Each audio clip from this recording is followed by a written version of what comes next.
Well, I think Dr. Apple said at the beginning that this is an assembly of the good and the great, and I certainly agree with that. I'm not card-carrying in this field, so I'll introduce myself that way and say that I am, however, very excited to be in this field because I have a deep appreciation of what all of us can contribute to the health of our patients. And so it's not only an honor for me to speak here today, but it's also an opportunity for me to learn. And I've enjoyed the panel very much. I hope I'll have a chance to share with you in the next few minutes some of our viewpoints. I'm also acutely aware of the fact that I'm the last speaker in the program, and so consequently I chose not to show any slides. I thought that at this point in the program you were either going to listen to me or take your postprandial siesta, and my showing slides wasn't going to help you with that decision. I thought that I would speak to you a little bit about what industry's unique role can be in the whole health literacy movement, and tell you about the journey that we are making in my company, Merck. And of course, I come to you from, you're all at the final and very important stage of having patients understand their medicines and how to take it and how to really take control of their own health. The world that I've spent most of my time in is the world of discovering new therapies and new vaccines. It's the beginning of the process, and frankly, we've been too slow at building the bridge to the world that all of you have been very active in. But we're doing it now. We've spent about the last decade doing it. And I would say that one step along the journey was coming to the realization that our products, our medicines and our vaccines, aren't just a chemical or the mixture that's in the bottle, but all the information surrounding it. And in fact, the chemical would be of no use to a doctor unless the doctor understood what was in there, what it was good for, and what would be the problems or risks in using it. That would be step one. The next step they were taking now, quite actively, is we've come to the realization that the patient has to know that too. That it's not just enough to communicate it to what has been our traditional major interface, which is the physician. And so we're working very hard to bring patients to the understanding of this. And as I said, we've been doing it for a little over a decade now. But when I look back at the history of our company, and we have a credo too, just like Johnson & Johnson, we found a quote from our founder, George Merck, in 1950, and I want to share it with you. He said, "We cannot step aside and say that we have achieved our goal by inventing a new drug.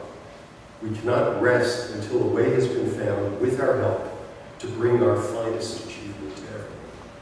And I think implicit in that is not only access, but understanding of how to use the medicine. So, we haven't been paying enough attention. It's taken us a long time, at least 60 years, to get to this point.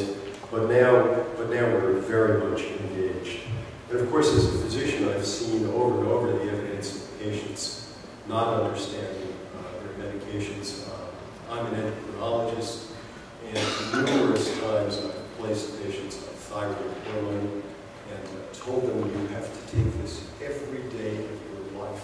It's substituting for a hormone that's circulating normally in the body. And I can't tell you the number of patients who, when they start an antibiotic, say, uh-oh, that's going to interfere with my medicine. I'm going to stop taking my medicine for the next 14 days.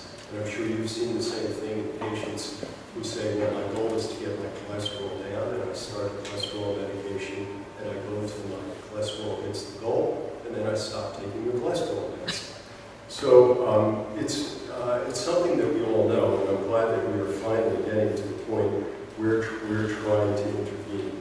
We have challenges not only in the language that we use and the way we communicate, but of course we're trying to reach people at a very challenging time in their lives. Very often they're still assimilating a new diagnosis, and there's a large emotional overload. And even if we've got the language quite right, patients aren't necessarily in a position to accept the language or understand it. And of course, as George Merck said, our medicines, they don't work unless you take them. They don't work unless you take them properly. So we are now in a situation where we're understanding that we are part of a much larger ecosystem, and it's taking care of the whole patient, not just producing a medicine that will help the patient. One of the things that I think the industry can do is not only help with that particular prescription or that particular disease, like how do I take care of diabetes, not only the medicine, but the diet and the exercise. But you know, many patients have a fundamental distrust of medicines. They say, well, this is a chemical, or this is something that's made by a for-profit company. And even though the doctors told me to take it, there's a bit of a barrier between that medicine and the patient. And so I think one of the things that we can do is to get out the message about what stands behind these medications, helping to build some trust about it. You know, we don't operate in a vacuum. The medicines and the vaccines that we produce have gone through extensive clinical trials. Many patients aren't aware of that. And then they have health authorities like the FDA in the United States that stand behind these medicines in terms of their evaluation. And I think trust levels would go up considerably if patients also have an understanding not only of why they need to take that medicine for a particular disease, but where this medicine came from and what stands behind it. So we're on a journey now. We're trying to improve this. We've had standard processes in the past. For instance, when we develop materials for patients, our testing has been, can we achieve 80% understanding by the patient of the risks that they'll be taking in taking medicine. But that, I would say, is a kind of a basement level of where we want to be. And we need to be incorporating other principles like applying health literacy principles in all of our materials, developing tools and services that support patients, such as online resources, mobile apps, etc. And then the third is supporting health literacy through research. Now, we've been involved in supporting research and being involved in research in health literacy for at least a decade, and I think many of you know about some of our early efforts in the beginning of the last decade in Switzerland and Austria in the European Health Literacy Survey. We're ramping up now. We're making health literacy much more a part of our mission, and we're taking it very seriously. At least I'm taking it seriously because my performance evaluation now has a component of how we're going to do as a company in health literacy. So we're making a commitment. Another thing that we've become aware of is, of course, our interface with the patient begins before that medicine is available on a general basis globally. It begins with the earliest clinical trial for a particular medication, and that's a chance to begin to get it right, or at least begin the refinement process. If any of you have seen the information that's given to the patient at the time of a clinical trial, it's really a wonder that they understand anything about it. It's filled with disclaimers and a long laundry list of non-prioritized risks.